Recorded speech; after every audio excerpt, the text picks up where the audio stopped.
Olá, esse é mais um programa do Projeto A História em 60 Minutos, uma ação de extensão desenvolvida pelo Grupo de Pesquisa Sujeito Implicado, que é vinculado ao Departamento de História do Centro de Ensino Superior do Seridó, né? E que nesse ano de 2024 tem uma temporada especial, né, com entrevistas dedicadas aos 50 anos do curso, né? Nossa comemoração de 50 anos de fundação, criação do curso de História aqui no SERES, né, no Centro de Ensino Superior do Seridó, na cidade de Caicó. Essa ação, nesse ano, tem a parceria do Departamento de História, é claro, do Programa de Pós-Graduação em História, aqui do SERES também, e conta com o apoio da Pró-Reitoria de Extensão da Universidade Federal do Rio Grande do Norte, a quem eu agradeço. Agradeço também ao grupo de discussão, que são pessoas interessadas, né, na ação, que assistem às entrevistas, participam de reuniões mensais conosco para debater o projeto, debater as entrevistas, as ideias trazidas, e colaboram muito, né? Uma ação de extensão é fundamental que haja, né, essa interação e um retorno, e nós tivemos uma temporada muito produtiva com o grupo de discussão desse ano, então eu agradeço muito.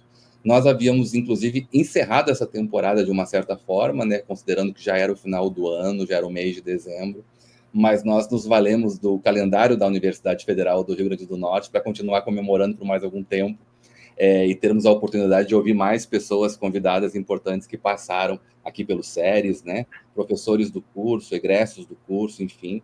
E então eu quero reforçar que a partir dessa semana e nas próximas semanas de janeiro, até a última semana de janeiro do ano de 2025, nós teremos ainda algumas entrevistas bônus dessa temporada. E, nesse sentido, eu quero agradecer muito ao professor Galdino Neto, que aceitou, né, participar e abrir essa temporada estendida que nós planejamos agora para encerrar, na verdade, né? Vamos ter algumas semanas a mais aí para a gente encerrar juntos essas comemorações dos 50 anos do curso. Quero agradecer, né, então, ao professor Bernardino Galdino de Sena Neto, que é professor da Universidade Estadual do Sudoeste da Bahia, é egresso desse curso de História aqui do SERES, formou-se aqui e aceitou o convite. Seja muito bem-vindo, Galdino. Nós ficamos muito felizes por você ter aceitado participar dessas comemorações.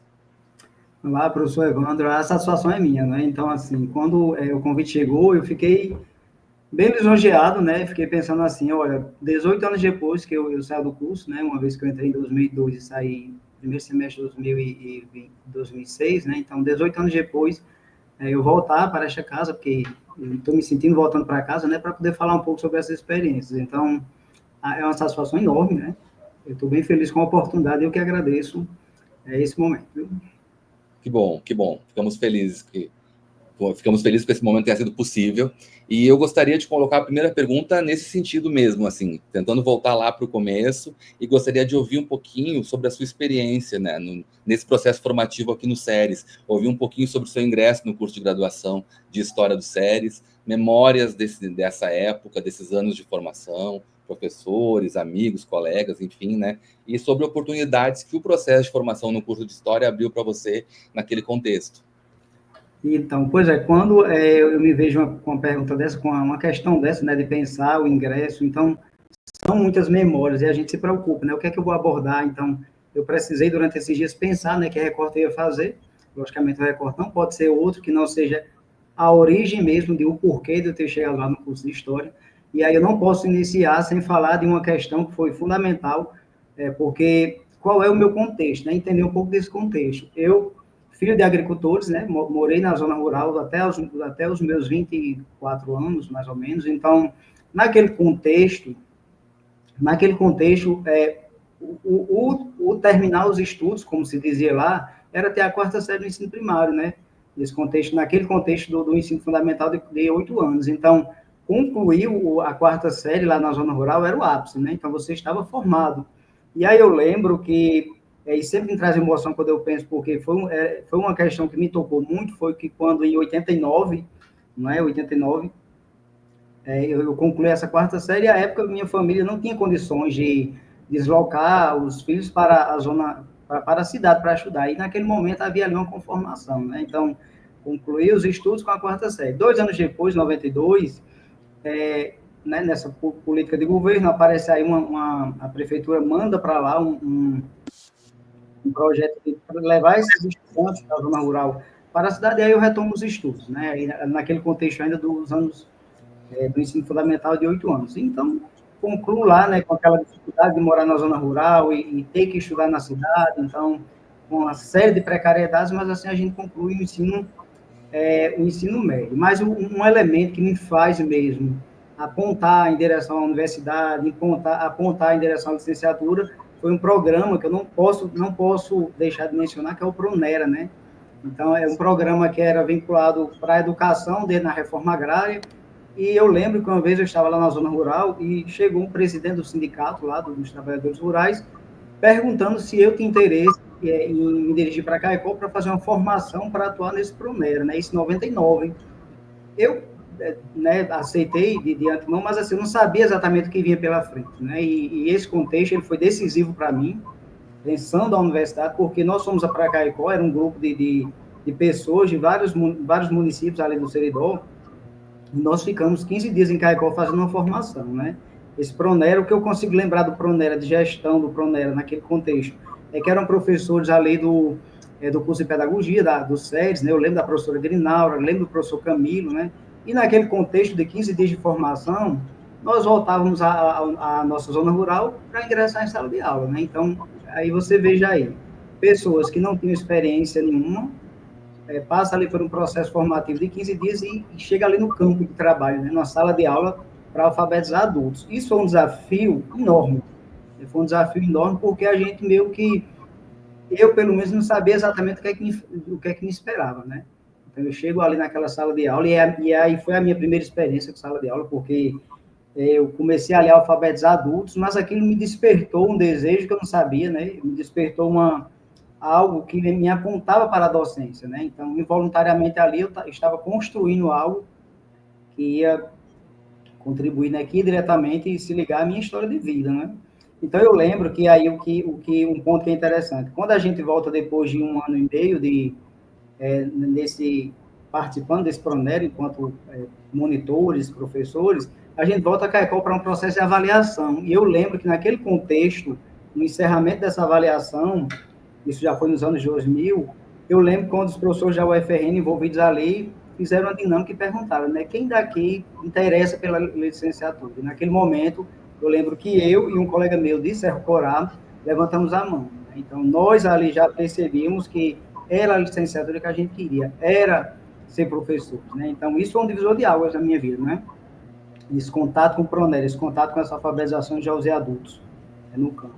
Então, depois daquele momento, isso foi em 2000, eu já tinha consciência que eu queria ser professor, já tinha consciência que eu queria a licenciatura, e aí em 2021 eu me submeto ali ao vestibular, e aí tem outro dado que é curioso, né, que já me liga aí ao curso de História, é que quando eu fui fazer a matrícula, né, naquela época, a matrícula era feita presencial, né, no campus.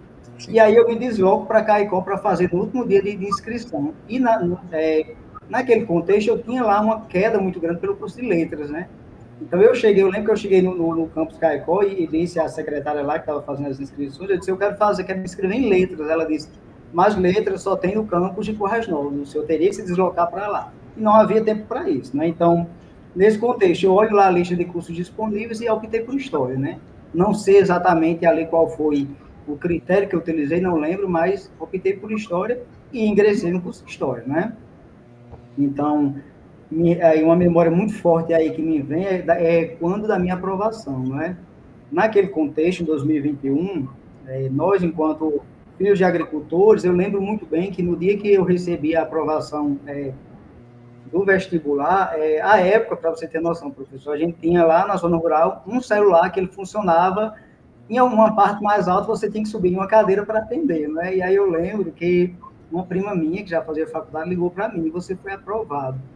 E aí eu lembro que eu comemorava muito, fui aprovado no vestibular, tal e tal, mas eu lembro até hoje, nitidamente, da expressão do meu pai e da minha mãe. Por quê?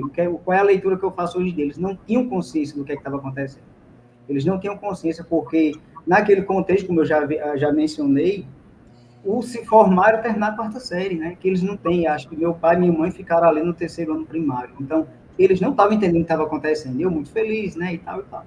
Então, esse momento me marcou muito, porque foi mesmo como a minha família recepcionou isso, não sabia o que estava acontecendo, né? E aí eu fui, né? Então, fui para o curso de História. Eu gosto de dizer também que o ingresso no meu curso de História, no SEDES, ele também coaduna com a minha ida para o mundo, que eu chamo de ida para o mundo, porque até então, eu, um homem de 23 anos, morava na zona rural, meu contato era extremamente limitado, eu não conhecia muito além do município de Florânia, né? É de onde eu sou filho natural. Então, ir para Caicó estudar foi também uma ida para o mundo. E aquilo ali foi uma efervescência, né, de coisas, né? Então, tudo era novo, tudo era descoberta, né? Eu lembro até hoje, no meu primeiro dia de aula, quando a gente chega no SEDES e a turma que estava lá no terceiro semestre recepcionou a gente, né?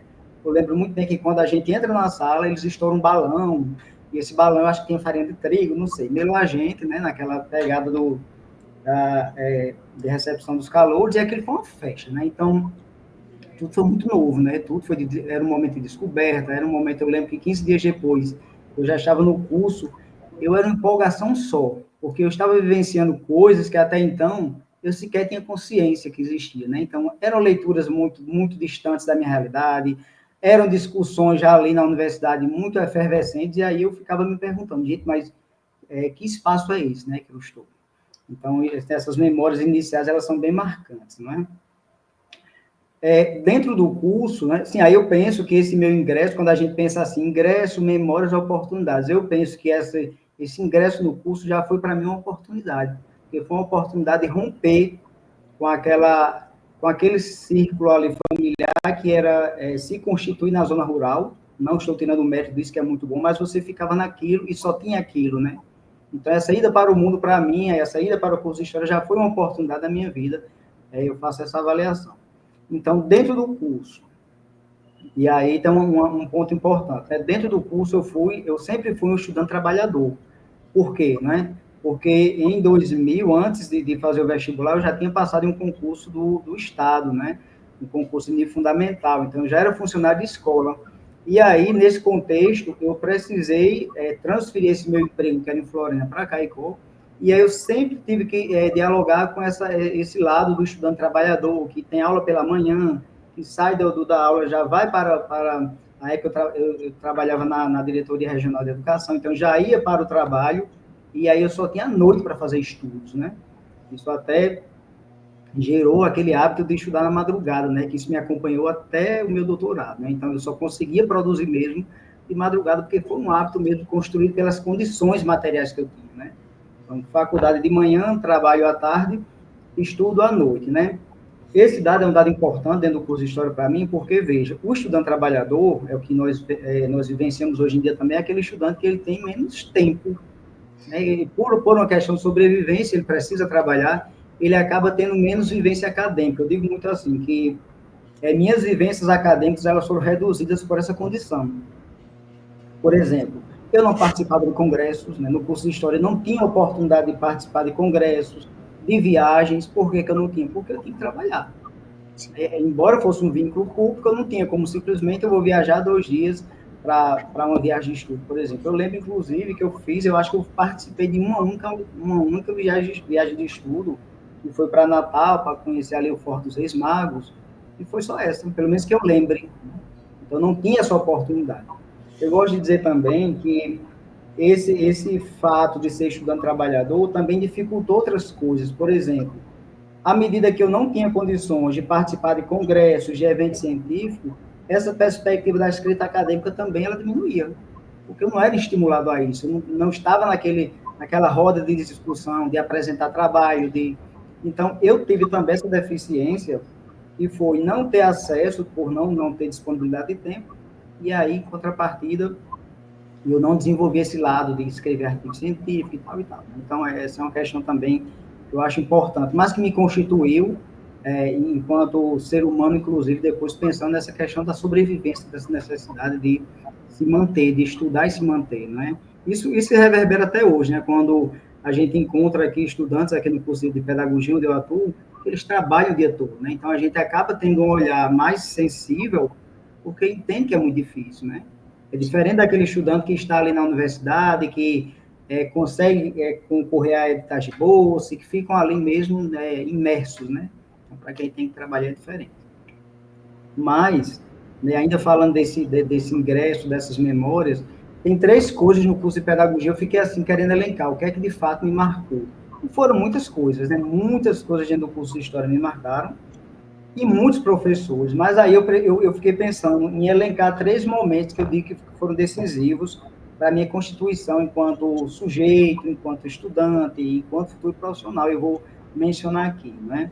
É até complicado falar o nome de professores, sendo que todos contribuíram muito, né? Mas aí eu vou apontar 3 professores que eu digo que foram 3 marcas, né? Que aqui eu vou chamar, né? Eu até criei um título, né? Eu vou chamar essas 3 marcas de 1, estranhamento, 2 eu chamo de conformação e 3, superação. Eu vou explicar como é isso, né?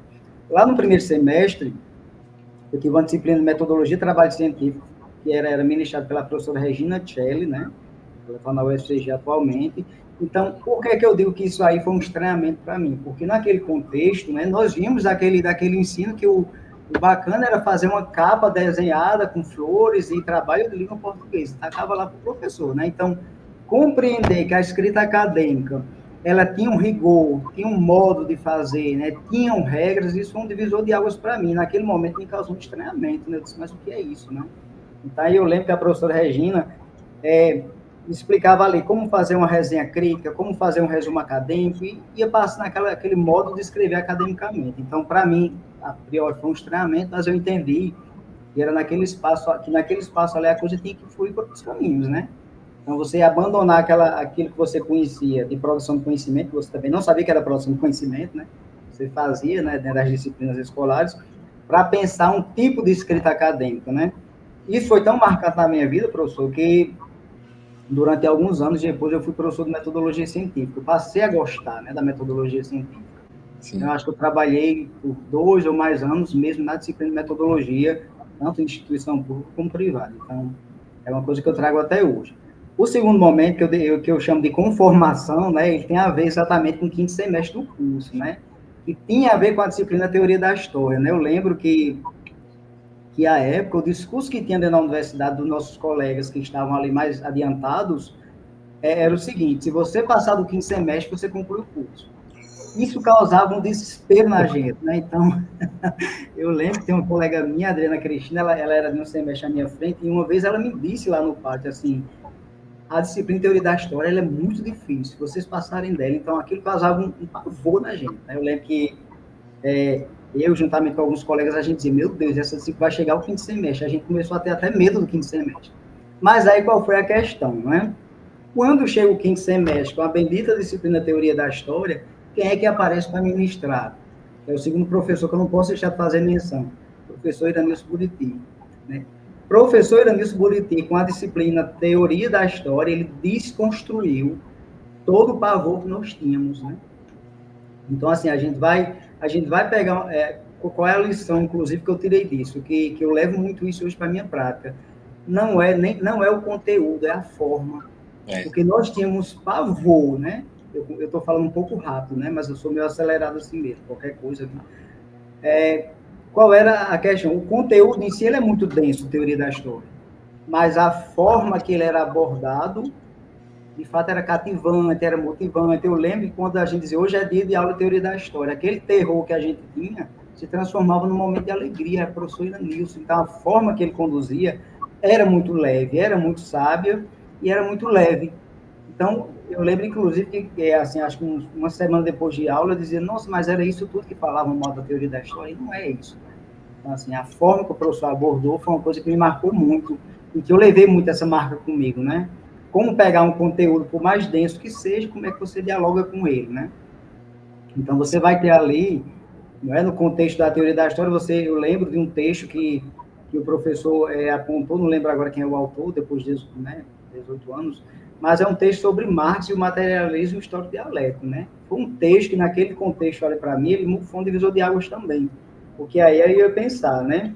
Ora, você parte de uma perspectiva de que as coisas acontecem aí no seio da materialidade. Ela é material, ela tem uma historicidade, ela é dialética, porque ela tem a contradição no meio, né? Então, aquele texto, ele mudou muito. E aí eu comecei a fazer uso disso para a minha vida, né? Então, hoje em dia, a minha prática pedagógica ela é muito embasada nessa perspectiva do materialismo histórico dialético. Para além disso, você tem ali no 5º semestre também as discussões sobre as escolas de análise, né? Então, você ia pensar nova história, microhistória. Então, sim, resumindo, isso que eu chamo de conformação, né? Primeiro foi o estranhamento de metodologia, depois da conformação, que eu entendi que eu passei do quinto semestre e eu concluí o curso, né? E ainda dizia mais o seguinte, não é o que todo mundo diz, né? Então, eu aprendi muito naquele contexto de pensar que, de fato, uma metodologia, ela pesa muito, né? Ela pesa muito no ser professor. Como é que você dialoga, como é que você ressignifica esses conhecimentos. Então, isso é uma marca que ficou muito, né? O terceiro ponto, que eu chamo aqui de superação, está ligado ali ao oitavo semestre do curso, né? Eu creio que a disciplina era Pesquisa Histórica 2, que era a disciplina onde a gente construía a monografia, né? E aí eu tinha ali à frente, como orientador, o professor Douglas Araújo, que era vice-diretor do campus, né? Então, o professor Douglas Araújo é outra pessoa que eu não posso deixar de mencionar, dentre tantos, porque foi ele que me ensinou a pesquisar, né? Eu digo muito assim, eu aprendi a pesquisar com o professor Douglas. A minha monografia à época era sobre o povoamento dessa região lá nessa zona rural que eu morava, é uma região que é em cima de uma serra, de difícil acesso, e aí eu juntamente com ele, pensamos, ele também é natural lá de Florânia, e a gente pensou, como é que esses primeiros habitantes chegaram lá nessa comunidade? A gente estava partindo mesmo na perspectiva do homem branco, do homem trabalhador, que né, a gente não abordou ali o lado indígena, a gente pensou mesmo quem estava abaixo e conseguiu subir lá aquela serra para desbravar, né? Então, nós trabalhamos ali entrevistamos um sujeito lá, que foi um dos pioneiros a chegar lá na década de 20, e aí eu aprendi a pesquisar, aprendi a trabalhar com oralidade e aprendi a trabalhar com memória. Então, assim, foram coisas que depois me serviram muito, né, na minha prática, e me servem até hoje, né? Hoje em dia eu estou em um programa de pós-graduação que a minha linha de concentração tem a ver com subjetivação e com memória. E aí eu devo, assim, é um marco que eu não posso deixar de mencionar, porque, de fato, eu aprendi a pesquisar ali, né, com o professor Douglas. Então, logicamente, com os outros, né, mas, assim, o start mesmo foi com ele. Ele disse, assim que se faz pesquisa. Eu lembro que a gente fez uma entrevista com um sujeito lá, um senhor, a entrevista durou 5 horas, eu transcrevi ela de pé a ponta, sem tirar uma vírgula. Né? Então, tudo que ele dizia, por mais repetido que fosse, Douglas disse, tem que escrever, e eu escrevi. E aí a gente fez o trabalho nesse sentido, né? Então, eu penso que esses 3 momentos, dentro do curso de História, para mim, eles são marcantes, né? Essa chegada, esse medo, né? E essa curiosidade de conhecer a metodologia científica. Depois da teoria da história, embasando aí com várias teorias, depois como pesquisar mesmo, né? Porque até então a gente tinha estudado ali em pesquisa 1, como fazer pesquisa, como é que se faz pesquisa. Agora, pesquisar mesmo, como é que isso funciona, né? Gravar, transcrever, ouvir. Então, foi assim um marco, e aí eu já vou encerrar esse primeiro bloco, porque de fato é muita coisa, mas aí eu volto só para dizer que eu creio que a oportunidade mesmo que o curso me fomentou ali foi me tirar daquela zona de conforto, naquele locus, naquele meu status quo ali, e me levar para o mundo, né? Isso foi muito bom. Isso foi muito bom. Eu acho que foi até muito tempo, né, nessa questão, mas seria por aí, né? Essas memórias, para além das memórias afetivas, né, que também aqui eu não vou falar, né, dos colegas, de tudo que a gente vivenciou ali naquele espaço, em um campus que ainda tinha muita precariedade, que não existia ar-condicionado, que, né, era no barro ali, no estacionamento, tirando toda essa precariedade, mas também tinha muito afeto, tinha Caicó, né, que era uma terra muito acolhedora, então isso tudo foi uma história e são memórias que ficam, né. Muito bom, não foi longa não, foi na medida, foi muito bom, Galdino, ouvir, porque você fez né, o seu histórico apresenta uma realidade de muitos estudantes, você frisou muito a questão da condição de estudante né, graduando trabalhador, foi a minha realidade durante um tempo também da minha graduação, isso é muito importante, né, um dado que atravessa a nossa experiência de formação, e a partir dos nomes que você mencionou, você também ajuda a gente aqui a continuar construindo essa cadeia, essa rede, né, da história do curso. Até achei muito legal, porque você mencionou a professora Regina Celli, que concedeu uma entrevista para esse projeto, né, esse ano, professor Iranilson Buriti também, né, e o professor Douglas Araújo, embora não tenha participado, é um nome sempre recorrente, está na história do curso também, né, atuou aqui, teve uma atuação importante não só no curso de História, mas no centro como um todo, né, no SEDES como um todo. E muito bom poder continuar reconstituindo essas memórias. E a gente vai falar um pouco agora, falando de memórias e das possibilidades, né, você disse, possibilidade de sair para o mundo, possibilidade de se formar, conhecer a partir da universidade, né, esse outro mundo, né, que envolve a educação e tal, se relacionou com a sua história familiar e tudo mais. Eu queria, então, ver as consequências positivas que decorreram disso, que tem a ver com as suas pesquisas, porque você desenvolveu trabalhos de pós-graduação, você deu continuidade, né, à sua formação, e, enfim, fez mestrado, né, doutorado. Eu queria ouvir você falar um pouquinho sobre isso, falar sobre essas suas pesquisas que envolvem o campo da educação. Você já mencionou que atua num curso de pedagogia aí na Bahia, né? Aí eu gostaria de ouvir você um pouquinho sobre isso, sobre essas pesquisas, qual a ponte que você fez da história para o campo da educação, né? A sua formação junto à pós-graduação, salvo engano, foi no Instituto Federal do Rio Grande do Norte, que é uma questão importante também para nós aqui no projeto, foi muito falada aqui ao longo desses meses por aqui. Poderia falar um pouquinho para a gente sobre as suas pesquisas de pós-graduação? Então, pois é, essa minha trajetória para a pós-graduação, né, as pesquisas, ela, assim, quando eu concluí o curso em 2006, né, eu tive uma atitude que eu penso que, naquele momento, acho que foi necessária, mas eu fiquei 4 anos afastado, né, logo em 2006 eu concluí o curso, e eu também passei um concurso na área da saúde. O que é que aconteceu? Naquele momento, eu me dediquei até agora dois empregos, né, eu trabalhava ali no setor da educação e no da saúde, e aí eu fiquei por 4 anos, mas o que é que aconteceu? Eu era naquele contexto, era agente comunitário de saúde, né, do município de Caicó, né, e assim, a priori eu já percebi que eu não gostava da saúde, mas o que é que me linkava ali, depois, hoje em dia eu faço essa leitura, o que me segurava ali era exatamente porque o trabalho da agente comunitário de saúde, ele é um trabalho de educação em saúde, então eu passava nas casas orientando algumas questões, e depois eu percebi que o que me fazia ficar ali era, de fato, esse trabalho que parecia, era um trabalho muito de educação em saúde, né? Tanto é que, em um dado momento, apareceu uma política do Ministério de Saúde, onde dizia que os agentes de saúde precisariam passar nas casas e fazer exames de glicose. Eu disse, pronto, agora é hora de sair, porque eu vi que, de fato, assim, mexer com saúde em si não era o meu foco. E aí, eu saio, né? E aí foi o momento onde eu comecei a pensar um pouquinho sobre isso, né? 2010 eu percebi que eu precisava voltar para o âmbito acadêmico, né? Eu senti de fato essa necessidade, então eu vou sair desse emprego e vou voltar a estudar. E aí naquele contexto, eu também sendo funcionário público, eu tive interesse, eu lembro que foi um momento de sair um edital do curso de administração pública na modalidade EAD, eu disse, pronto, é esse curso que eu vou fazer, né? Então, eu entrei no curso de administração pública com um objetivo, que era fazer o caminho contrário, era fazer o que eu não tinha feito no curso de História. Ou seja, eu queria escrever, queria publicar, queria participar de eventos, e tudo isso eu fiz, né? Então, eu pensei, o prejuízo que eu tive lá no curso de História, que eu alegava não ter tempo e até certo ponto era verdade, mas agora eu quero fazer, né?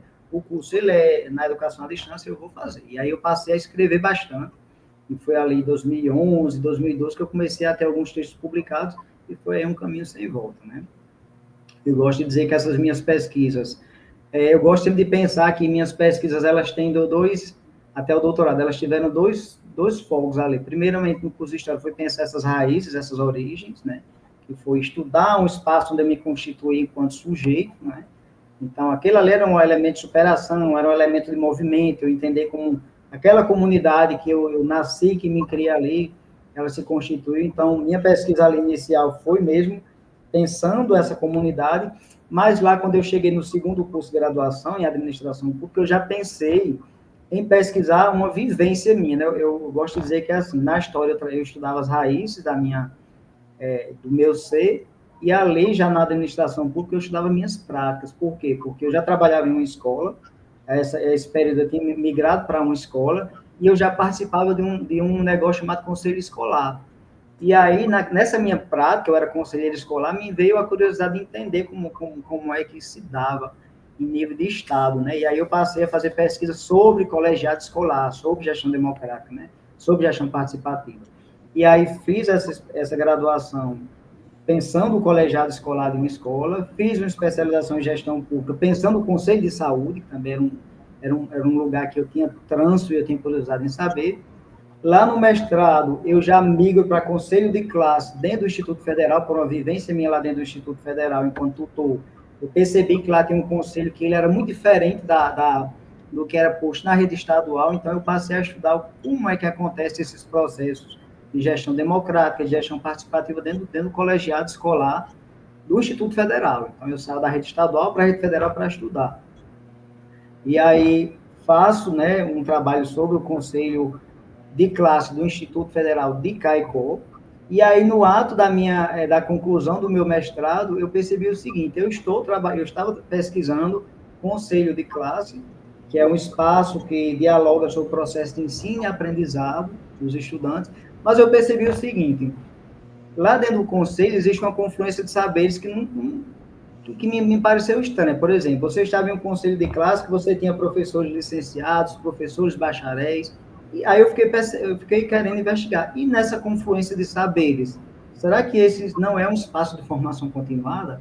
E aí eu me aventuro para o doutorado, né? Mudei inclusive de linha, eu saí da linha de política pública para a linha de formação de professores para defender que aquele conselho de classe que discutia processo de ensino e aprendizado, ele também é no espaço de formação continuada para professores. E aí eu defendo isso na minha tese, que concluí em 2022, defendendo exatamente isso. Então, eu digo que minhas vivências acadêmicas, elas vêm desse contexto de entender um pouco de onde eu vinha e depois perceber o local que eu estava atuando, né, já, que foi nessa escola, pensando aí a gestão participativa e democrática. E aí então, vim trabalhando com essa temática e eu penso que tem sido muito proveitoso, né? Então, foi uma temática que, de fato, eu vivenciava por dentro, enquanto funcionário de escola, né? Nesse processo de participação, nessa dificuldade dos sujeitos entender que aquele é um lugar de diálogo, aquele é um lugar de fazer política pública, porque dentro da escola, quando eu estou dialogando, eu estou fazendo uma política interna, né? Então, eu fiquei nessa vertente de estudo. Então, foi isso que me fez, foi isso que marcou minha trajetória, né, acadêmica. Eu esqueci alguma coisa aqui. Acho que não. Aí, para ali... Certo, professor, pode falar. Não, pode ficar à vontade. Achei que você tinha encerrado. Pode ficar à vontade, Aldino. Não, eu encerrei essa questão de pensar essa trajetória, de fato, foi marcado por isso, né? Eu acho que eu gosto de colocar um título para minhas histórias de vida, né? Então, eu coloco aí como título Raízes e Práticas, né? Uhum. E tudo isso vem me constituindo esse sujeito, né? Esse sujeito docente, esse sujeito humanizado, então é por aí mesmo, viu? Perfeito, perfeito. E foi interessante porque você começou, né, a resposta falando sobre o seu contato com a experiência de, enfim, pensando a profissão de professor, né, a carreira docente, e depois, na hora em que você teve a oportunidade de desenvolver pós-graduação, você pôde aprofundar a partir de uma experiência que você, uma bagagem que você já trazia, né? Então, a trajetória que faz muito sentido, assim, nas escolhas que você fez. Muito bom. Eu vou querer continuar falando um pouquinho sobre isso, sobre pedagogia e sobre esse percurso no campo da educação. Mas antes disso, eu queria só fazer um intervalo agora aqui nessa conversa com o professor Galdino Neto, para exibir o vídeo institucional comemorativo dos 50 anos do curso de História de Séries, né, o motivo dessa temporada especial aqui desse projeto. E logo depois que nós assistirmos juntos ao vídeo, a gente continua conversando na sequência, tá bom? O Centro de Ensino Superior do Seridó nasce em 1973 como NAC, Núcleo Avançado de Caicó, e só recebe o nome que conhecemos hoje em 1977, o famoso SERES. Logo em 1974, o NAC recebeu o primeiro curso de História, e só 24 anos depois foi que o curso ganhou seu primeiro laboratório, o Labordoc. De lá pra cá, já temos 7 laboratórios e uma Cordeltec em atividade. Isso se deve, em boa medida, graças à implementação do Reúne em nosso campus, lá em 2007. Além disso, temos a revista INEM, a primeira revista digital da UFRN. Tivemos a experiência do bacharelado e várias especializações. Hoje, contamos com um programa de pós-graduação em História dos Sertões, que abriu portas para pesquisadores e pesquisadoras do Seridó. Também contamos atualmente com 21 docentes em nosso curso de licenciatura, que realizam ensino, pesquisa e extensão.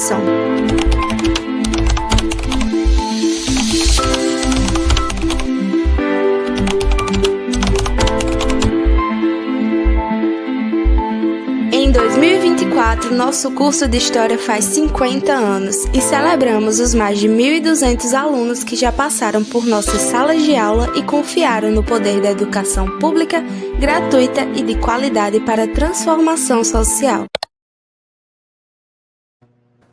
Bom, agora a gente vai continuar a nossa conversa aqui com o professor Galdino Neto, da UESB.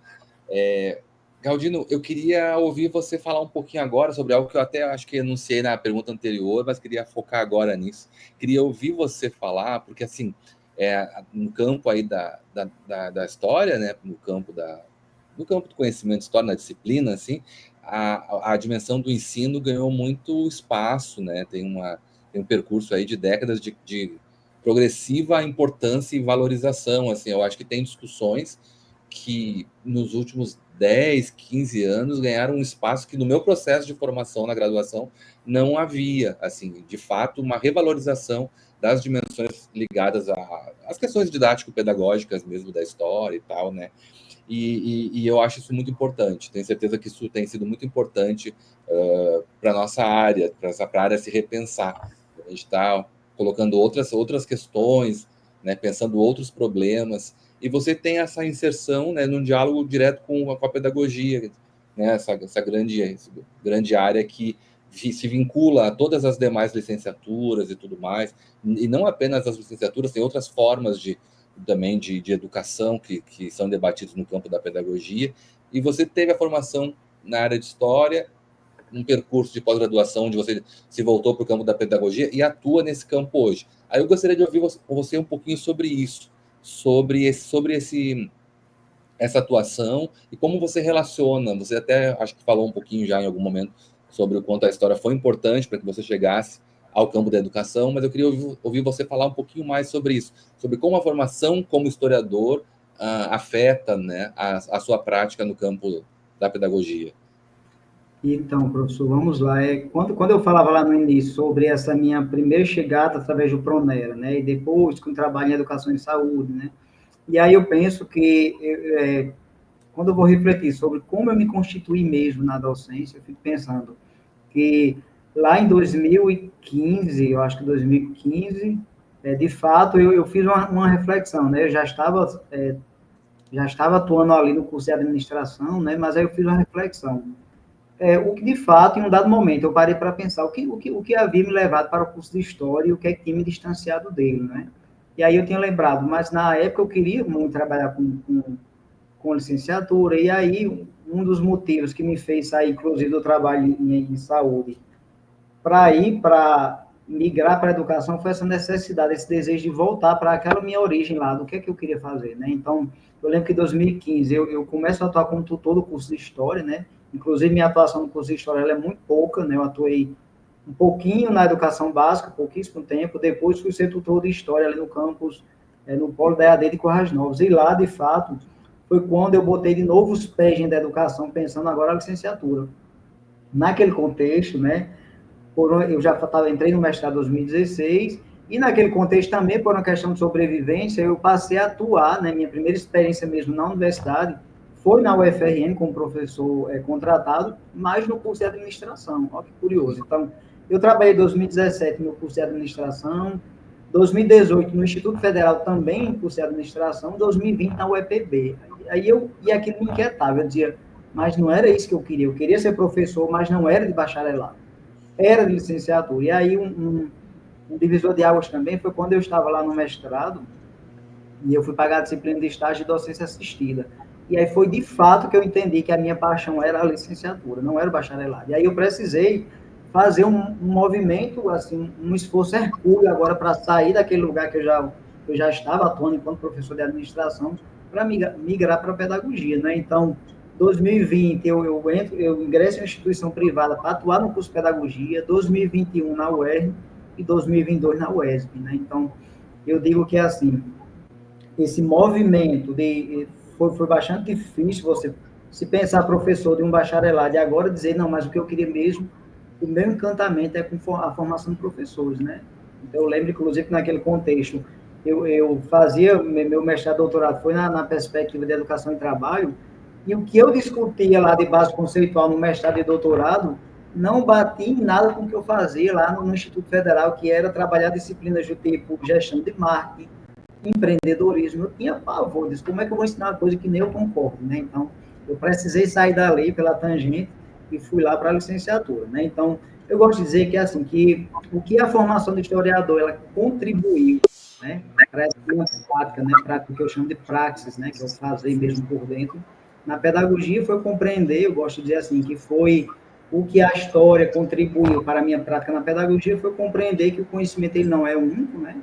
Eu aprendi isso lá na história, que o conhecimento ele não é único, que ele não pode ser visto somente por uma ótica, né? Eu compreendi também compreendi também lá no curso de História a necessidade de se praticar o ensino sob essa base que é material, que é histórica e que é dialética, e principalmente compreender as mudanças, né? Eu aprendi lá no curso de História que a gente precisa compreender as mudanças, compreender os lugares, compreender os sujeitos e, acima de tudo, compreender as possibilidades, né? Então, aí eu penso, né? Eu penso, professor, que o grande ganho conceitual do curso de História para mim, né? Foi pensar uma praxis, foi dialogar, foi pensar essa minha praxis docente, né? Tentando compreender o sujeito. Nesse sujeito que é um sujeito estudante e ele tem uma individualidade, né? E aí, quando eu penso, né, no sujeito com a sua individualidade, por que não pensar aí na microhistória, né? Na microhistória pensada por Ginsburg, né? Então, pensar aqueles contextos que são locais, que são únicos, que são próprios. Eu penso, né, hoje em dia eu sou muito tocado por essas questões de quem são meus estudantes, de onde eles vêm, né? Quais são as condições materiais de sobrevivência deles para que eles cheguem na universidade à noite, né? Para que eles se desloquem a pé de vários lugares. E isso eu aprendi no curso de História, né? Pensar mesmo essas diversas possibilidades, esses diversos sujeitos, né? Então, o conhecimento, ele não é linear, ele não é único, ele precisa ser compreendido pelas diversas facetas, né? Então, eu valorizo muito, no curso de Pedagogia, eu valorizo muito o que o meu estudante traz, né? Eu valorizo muito a história de vida deles, né? Como ele se constitui enquanto pessoa, quanto ele se constitui enquanto estudante, né? Então, e como essas relações se consubstanciam ali na prática. Então, eu acho que isso veio lá do curso de História. Eu gosto de dizer, inclusive, também que, por mais que eu tenha transitado na administração, na pedagogia, minha base conceitual forte foi construída no curso de História, porque de lá, os ensinamentos que eu tive lá e as aprendizagens construídas, elas se reverberam até hoje, né? Então, estou fazendo aqui uma prática pedagógica, mas eu pego um gancho lá da história, de um aprendizado que eu trouxe lá, né? Quer dizer, que eu construí lá. Então, eu penso que pensar o sujeito, para mim, tem sido um grande aprendizado, que foi lá do curso de História, que eu levo para a minha vida toda, né? Entender o outro, né? Eu lembro, inclusive, para não esquecer, que teve um livrinho que eu não lembro quem foi o professor que me indicou, né? Um livrinho daquela coleção, que é bem antiga, né? Que tem o que é história, o que é antropologia. E um professor, não lembro quem foi, disse, Bernardino, leia o que é etnocentrismo, né? Eu li aquele livrinho com muita curiosidade, né? E aí, aqui também foi um divisor de águas, bem lá no segundo semestre, né? Porque eu comecei a perceber que não é a minha história, não é só meu ponto de vista, né? Tem um outro, tem outras possibilidades. Então, isso é um aprendizado que eu trago e que é muito forte na minha prática hoje em dia, no curso de Pedagogia. Muito bom. Eu li esse livro também na minha formação, na graduação, o que é etnocentrismo, né? Acho que é Primeiros Passos a coleção, né? Isso. É muito bom, muito bom. Isso que você falou agora, Galdino, é muito importante, porque aponta para uma questão que muitas vezes é desconsiderada, que não pode ser, que é o fato de que a formação em história, existe uma sensibilidade, não sei se é o melhor termo, mas uma sensibilidade histórica que atravessa a nossa formação, né, assim, que envolve isso que você falou, de sessões ligadas ao etnocentrismo, a diferença, a alteridade, a se sensibilizar com as diferenças que existem no mundo, com as diferenças que os outros experimentam, né, que muitas vezes são muito difíceis em relação ao passado e ao presente. Eu acho que cada vez mais isso tem sido discutido. Eu acho que quando a gente fala que a história forma para a cidadania, isso também é atravessado por questões subjetivas importantes, assim, porque você aprender a ser cidadão tem a ver com isso, né, a se sensibilizar, né, com essas experiências que são muito diferentes das nossas. Sim. Perfeitamente. Bom, agora eu queria a gente vai continuar falando, na verdade, eu acho que muito por essa linha da sua resposta, a essa última resposta. Porque eu fiquei bem curioso, quando estava preparando a entrevista, com o título da sua pesquisa atual. Eu queria ouvir um pouquinho, você já mencionou, né, que tem uma linha de pesquisa que você está vinculado, que tem a ver com esse assunto, e o título do seu projeto atual, pelo que eu vi no seu currículo, é Processos de Subjetivação na Formação do Professor no Espaço Não Escolar. Achei um tema muito interessante e gostaria de ouvir que você falasse um pouquinho para a gente sobre esse projeto. Sim. Pois é, essa pesquisa, ela nasce da preocupação, né, com o foco do curso de pedagogia aqui da UESB, do campus de Jequié. Eu cheguei aqui em 2022, e aí eu fui aprovado em uma vaga aqui para estágio em espaço não formal, né, na área de metodologia e prática de ensino, então estágio em espaço não formal, que é, inclusive, uma disciplina, um componente curricular, né, como é mais conveniente chamar, que ela ainda vai ser ofertada em 2026, uma vez que o curso está passando por uma mudança curricular, né, então, mas o foco do curso de pedagogia atual, que ainda tem um currículo vigente, né? Atualmente eu sou coordenador do colegiado de pedagogia, e a gente está nesse trânsito, né? Então, a gente tem turmas ainda com currículo que a gente chama currículo antigo, né? Que ele tem um foco em educação infantil e anos iniciais, e nós vamos ter o outro currículo que também já está rodando desde 2024.2, que é um currículo que tem aí também uma pegada na área de gestão e de espaço não formal. Então, o projeto, ele nasce dessa preocupação. Os estudantes, quando a gente chega para conversar, os estudantes demonstravam uma carência muito grande para entender o que é que faz o pedagogo para além da sala de aula, uma vez que o curso ele é muito focado em anos iniciais e educação infantil. Então, me veio aí a curiosidade. Ora, inclusive, se eu vou ser professor em breve de um componente curricular que é estágio e espaço não formal, eu preciso, então, entender que espaços são esses, né? Então, o projeto nasce também da compreensão de que há uma incompletude na formação do sujeito, né? A gente sabe que a formação inicial, a licenciatura, ela não dá conta das particularidades da sala de aula, e muito menos quando o profissional precisa atuar em outra frente, né? Então, quando você vai para a pedagogia, você vai ter pedagogia empresarial, pedagogia hospitalar, pedagogia de sindicato, então, você tem uma amplitude de espaço que a própria formação, por mais que ela aborde esses temas, ela não dá conta. Aí eu fiquei pensando, então vamos pensar um projeto, né? Eu chego aqui com essa ideia, pensar um projeto que entenda, que nos mostre, que nos fale um pouco sobre isso, para entender o quanto é subjetiva essa formação do professor para além do espaço não formal. Sim. Então, a gente parte das concepções do projeto de pesquisa de Glória Gol, quando ela vem falar sobre a educação formal, que é essa educação institucionalizada que a gente conhece, a educação não formal, que é essa educação que não é dentro dos muros da escola, mas tem uma intencionalidade, que é o nosso foco, além da educação informal, que é aprendida aí na rua, em casa, né, na igreja. Então, a gente parte dessa perspectiva e também pensando ali sobre a perspectiva de Silvio Galo, quando ele diz que a tabjetivação ela é um processo, né, de formar sujeitos segundo suas potencialidades. Aí eu digo, por que não interesses, né? Uma vez que eu tive aqui 2, 3 orientandas, agora que concluíram o TCC, que elas me diziam, desde que eu cheguei, alcancei elas no 5º semestre, 5º período, elas diziam, professor, eu não me identifico com a sala de aula formal, eu não quero alfabetizar, eu não quero ir para a educação infantil, o que é que eu faço? Eu digo, vamos então para o meu grupo de pesquisa, para a gente entender aí quais são os campos subjetivos aí de aprendizagem, que pode nos formar. E aí uma delas foi fazer um estudo na unidade prisional daqui, eram 3, na verdade. Uma outra foi fazer numa casa de acolhimento de crianças, e uma terceira foi fazer na ecoterapia, né, que é terapia com cavalos, que atende crianças com o síndrome do espectro autista. Então, ao final, elas concluem o seguinte, o quanto é difuso você pensar essa formação para além do que está ali institucionalizado, né? Então, o nosso projeto ele tem caminhado para além de outras pesquisas que estão em andamento, né? Eu tenho um estudante também fazendo pesquisa na PAI, tem outro estudante fazendo pesquisa em uma comunidade também católica, que é uma situação formal. Então, o nosso projeto ele tem transitado aí, inicialmente pensando em mapear esses lugares aqui em Jequié que discutem, que fazem educação não formal, para a gente compreender como é que a gente subjetivamente se forma, né? E tem sido, acho, de grande valor, né, a gente sentar semanalmente ou quinzenalmente com os estudantes para debater. Descobrimos um novo espaço, por exemplo, que funciona, o CREAS. Então, vamos fazer uma pesquisa lá para entender como é que o sujeito pedagogo vai se inserir ali, vai ter que atuar. né? Porque você pensa, um estudante que passa 4 anos na licenciatura, aprendendo a alfabetizar e aprendendo a trabalhar com creche, com crianças pequenas, precisar, de repente, estar à frente de um centro de ecoterapia, fazendo qualquer ação pedagógica, extremamente complexo, né? Então, nosso projeto tem essa pegada e ele tem construído aí para o mestrado, né?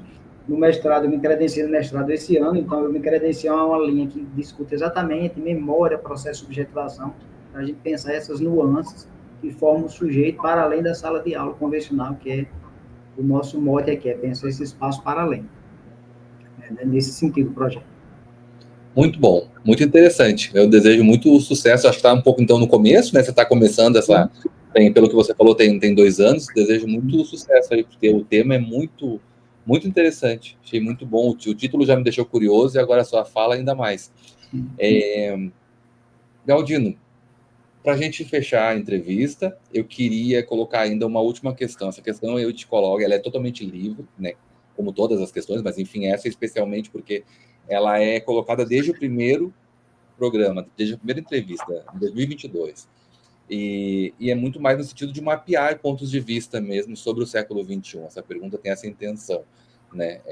Tentar fazer um mapeamento de como a gente está vivendo, né? A sua trajetória atravessa, a sua trajetória formativa atravessa essas 2 décadas e pouquinho desse século, e eu queria ouvir você um pouquinho sobre isso, queria ouvir você falar um pouquinho sobre como é que você avalia esse século XXI, do ângulo que você quiser, do ângulo da educação, do ângulo político, enfim, do ponto de vista que você preferir, como é que você avalia essas últimas décadas que nós estamos vivendo, né, de muitos desafios, sobretudo no Brasil, mas não só no Brasil, né, no mundo todo. E também gostaria que você deixasse uma mensagem para os 50 anos, já que estamos aqui numa conversa também de comemoração, né, dos 50 anos do curso aqui de História do Centro de Ensino Superior do Seridó. E como essa entrevista também está chegando no projeto na véspera do Ano Novo, né, você também pode ficar à vontade para desejar, caso queira, aí seus votos de Ano Novo para quem nos acompanha e para quem você quiser. Então, pois é, quando a gente pensa aí nesse século, né, nessas 2 décadas do século XXI, a gente pensa, né, inevitável a gente não pensar na palavra mudança, né, é um período que traz mudanças significativas em todos os aspectos, né, a gente vem ali nesse processo de tecnologia que é muito forte, que se intensifica e isso entra para dentro da sala de aula de tal forma que você até certo ponto tem dificuldade, né, em como é que você dialoga com essa tecnologia, como é que você ressignifica, para além do processo da pandemia, que deu intensificada quando você precisou agora usar ferramentas, utilizar, né, ferramentas que até então você não dominava, ou você achava que enquanto professor não precisava, né, eu, à época, estava sendo professor já de uma instituição privada e de uma pública, e eu dizia, até então eu meio que me recusava, eu dizia, não, eu sou professor de pegar o pincel e ir para o quadro e fazer um mapa conceitual e beleza, né, nem usava slide, até hoje não gosto, eu acho que até certo ponto é meio infrutífero, mas aí lá na pandemia você precisa se ressignificar, né? Então é um processo de mudança que é muito doloroso,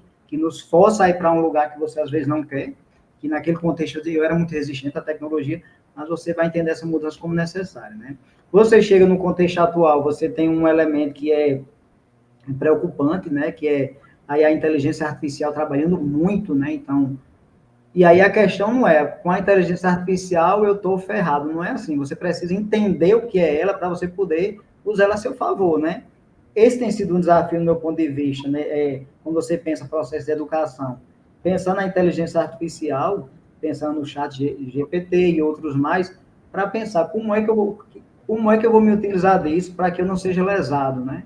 Então, eu tenho feito muito, para você ter uma noção, eu tenho sentido a necessidade de fazer, de construir textos escritos, aí o estudante, professor, eu vou digitar, eu digo, não, eu quero ele escrito, e eu quero ele escrito em sala, porque você tem tido uma dificuldade, os estudantes têm tido dificuldade de escrita, então, assim, uma precariedade de escrita, você pensa, eu começo a trabalhar aqui a partir do 5º semestre, né? Eu tenho disciplina lá no 5º semestre, então eu faço logo uma avaliação escrita com texto para entender como é que eles estão escrevendo, e eles têm dificuldade mesmo, então você entende que esse cenário de mudança, ele limita muita coisa, ele potencializa umas e limita outras, isso é uma preocupação enorme, né?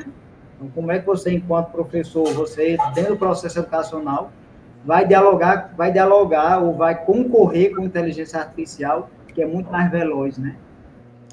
Agora, assim, na mesma forma, da mesma medida que essa mudança ela causa esse medo, ela também tem, os pontos positivos, né? Eu lembro que, recentemente, em uma aula, eu cheguei com um slide muito bonito, aí a estudante disse, professor, a primeira vez no final do semestre você traz um slide, eu disse, não fui eu que fiz, foi a inteligência artificial, né? Eu joguei os tópicos que eu queria, e a inteligência artificial rapidamente criou um slide bonito, colorido, né? Então, você precisa entender que essa mudança, nesse cenário, quando você pensa em educação, você precisa pensar como utilizar ela a seu favor, mas isso é um desafio muito grande, porque você chega depois, você vai orientar estudantes com dificuldade de escrita, ou de repente chega com um texto muito organizado, você diz, peraí, esse texto foi você mesmo, né? Então é necessário você conhecer seu estudante, conhecer a escrita dele, que lá na nossa época, quando a gente estudava história, não tinha isso, porque a gente fazia à mão mesmo, né? Tinha sequer computador, tinha computador, mas não era tão acessível, então isso é uma questão que nos move muito, assim, essa mudança, ela tem sido de grande impacto, né? Eu penso que, quando a gente pensa assim, história e educação nesse cenário do século XXI, eu penso, né? Vou fazer aqui uma conceituação rapidinho do que seria, no meu ponto de vista, história, o que seria educação. Eu penso que história aí, para fazer lá uma ponta com isso, né? A história, para mim, ela é movimento, né? Eu penso que a história é um movimento atual que a gente faz, em grande efervescência, a gente faz um movimento atual para compreender o passado, né? E esse mesmo movimento atual, ele está construindo novas histórias. E essas novas histórias serão o quê? Ressignificadas por alguém depois, né? Então, eu penso que a história, ela é movimento, ela é ressignificação, enquanto que eu penso que a educação, aí eu não queria nem queria teorizar, mas vou trazer um pouquinho de Saviano para pensar que a educação é transformação, né? Então, você vai entender nesse processo atual do século XXI, a educação, ela precisa, de fato, estar nesse lugar de transformação. Essa transformação, ela vai acontecer, né? Eu digo muito aos meus estudantes, meus estudantes, que essa transformação, ela ocorre no momento em que você consegue fazer uma ação, refletir sobre ela e repensar essa ação, né? Então, no processo de ação, reflexão, ação, você pensa aí o conhecimento. Quando você consegue fazer isso, né, eu digo muito a eles, você agora deu um salto qualitativo do pensamento, então agora você aprendeu. Aí volta lá a questão do texto. Como é que vocês precisam escrever? Vocês precisam ler sobre o objeto, pensar sobre o objeto e se posicionar. Então, é uma ação, uma reflexão, uma ação. Você tem ali um salto qualitativo do pensamento, que na psicologia a gente chama de aprendizagem, né? Então, eu penso aí a educação como transformação, eu penso a educação como construção, né? A educação é um pilar ali que pode nos ser muito útil se você souber fazer uso dela, né? Ou não, mas normalmente ela liberta, ela é emancipatória, né? Então, eu vou pensar aí que nesse movimento que a própria história nos coloca, então, quando eu estou ali no movimento que eu chamo de atual, né? O movimento atual da história, que produz novos conhecimentos, eu estou ali me transformando, né? Eu estou me construindo, eu estou me emancipando. Então, eu penso muito aí que o nosso grande desafio, do meu ponto de vista, no contexto atual, em sala de aula, é fazer com que esses estudantes entendam que eles precisam refletir sobre o que eles estão lendo. Eles precisam ler, isso é uma dificuldade imensa, né? Eles precisam refletir e eles precisam agir sobre isso, né? Eles precisam, de fato, eles vão se desenvolver se eles fizerem isso. Isso é um desafio enorme, e aí volta ao cenário de mudança que é preocupante, mas que tem possibilidade, né? Eu não acho também, eu costumo dizer que eu não proíbo, assim, não pode usar celular. Eu acho que é como você vai usar, né? Não é não puder, como você vai usar. Mas que é um desafio, né? Então, eu poderia fechar pensando nisso aí, que esse movimento, ele é necessário, né? E esse movimento atual, ele está nesse contexto de mudança que a gente não tem como fugir. Ou a gente se adapta, ou a gente é engolido por isso, né? Por essa tecnologia, por esses meios. Então, você tem que, de fato, eu até brinco com uma colega minha aqui, que ela é da área de tecnologia, que ela diz, você vai ter que aprender. No começo, assim, e eu ainda cheguei resistente, né? Resistente, mexer com inteligência artificial, resistente. Aí chegou o momento que eu disse, Socorro, de fato eu preciso, né? Professor Socorro, eu preciso de fato entender para que eu não seja vítima da coisa, para que quando eu pego um texto de estudante meu, saber inclusive orientar ele a não usar, né? Então, é por aí, né? Para finalizar a sua questão, você fala de uma mensagem, né? Eu penso que, com mensagem, eu gostaria de deixar assim, uma mensagem para os estudantes atuais do curso, né? Para dizer que, assim, leve o nome do curso, leve o nome do curso e leve com muito orgulho, porque eu tenho eu já me coloquei em várias situações onde eu dizia assim, eu sou estudante do SERES, do curso de História, e eu senti ali um momento de muita empolgação de quem estava no lado de lá me ouvindo, né? Você vem do curso de História, né? Então, é um curso que tem referência, que tem nome, que forma profissionais bons, né? Então, a gente tem aí um curso que, de fato, tem um espaço dele ali bem construído, né? Eu já ouvi, professor, inclusive, pessoas que diziam assim, vou fazer um concurso para ter noção, viu? Vou fazer um concurso para, eu ouvi muito isso, um concurso para professor da rede estadual. Eu não concorro no Seridó, porque o curso de História de Caicó é muito forte, então vou concorrer lá no Oeste, para concorrer com estudantes de outras instituições, né? Então, assim, o curso de História tem uma referência muito forte, e eu digo aos estudantes atuais que levem o nome do curso, né? Valorizem, sintam orgulho disso, né? Que é o que eu gosto de dizer aqui, né? Voltando até que a minha fala anterior, minha base conceitual, ela é de fato no curso de História. Então, de fato, eu me constituí enquanto ser pensante, né? Para o curso, eu desejo de fato que ele seja cada vez mais fecundo, mais produtivo, né? Que essas ações de ensino, pesquisa e extensão se potencializem cada vez mais, porque de fato o Seridó requer isso, né? Requer de fato que a licenciatura e o bacharelado, eles vão além, né? Eles não ficam ali somente no ensino, eles dialoguem, vão a campo, façam pesquisa, façam extensão, que esse é o moto mesmo da universidade, né? E eu espero que o curso continue aí por muitos, muitos anos, formando esses bons profissionais e que a gente possa, né, todos que passam possam dizer assim, eu tenho orgulho, né? Porque por mais que eu diga assim, eu atuei pouco na área de história, mas eu sei que tudo o que eu construí lá de aprendizado vem comigo até hoje, né? Então isso conta muito, né? No mais desejar um Feliz Natal a todos, né? Que 2025 venha repleto de coisas boas, né? De novos desafios, que é o desafio que nos move, né? E que tenhamos aí anos vindouros frutíferos. Um abraço a todos, professor. Mais uma vez agradeço pela oportunidade. E a satisfação enorme estar aqui. E espero ter contribuído de alguma forma, né? Com esses relatos. Contribuiu muito, pode ter certeza disso. Muito obrigado, professor Galdino Neto, por ter aceitado participar. Foi um prazer lhe ouvir, recuperar essa memória, saber do seu trabalho. E em especial, a sua resposta final eu achei muito importante, muito boa, porque ela sintetizou uma série de desafios que quem está envolvido com a educação está enfrentando nesse momento. Eu acho que 2024, os pontos que você tocou são os desafios nós passamos esse último ano, ou os últimos 2 anos, debatendo e que nos deixa preocupados e se formula, assim, a tentativa de se formular uma agenda de pesquisa, de reflexão, para tentar dar conta desses desafios do pós-pandemia, né, e das questões que envolvem as novas tecnologias. Eu acho que eu espero que muita gente assista até o final essa entrevista e possa ouvir a sua reflexão, sobretudo quem é da área da educação, porque são pontos muito importantes. Eu acho que são os desafios mesmo, a gente pensando em século XXI, é o que está nos colocando e mesmo assim nos desafiando nesse momento, é o que você trouxe. Então, eu agradeço muito pela contribuição, por tudo isso, né, e por muito mais. Foi muito bom. Eu quero também me despedir aqui, desejando um feliz 2025, né, e agradecer novamente a todos que acompanharam, né, e todo o incentivo a esse projeto, tanto dos professores, meus colegas de departamento, quanto do nosso corpo docente, nossos estudantes também, e colegas de outras instituições que também acompanham, prestigiam e colaboram.